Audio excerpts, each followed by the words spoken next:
அந்த அறிவிப்போல் அன்ப தருவாளே சின்ன அறிவிப்பும் இன்று சுடுவாளே நீயும்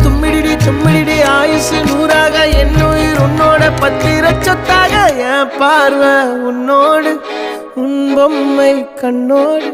பேசாமல் விண்ணோடு நாம் மிதந்து போவோம் காதாரா அடியானாலும் நான் தாங்க மாறோடு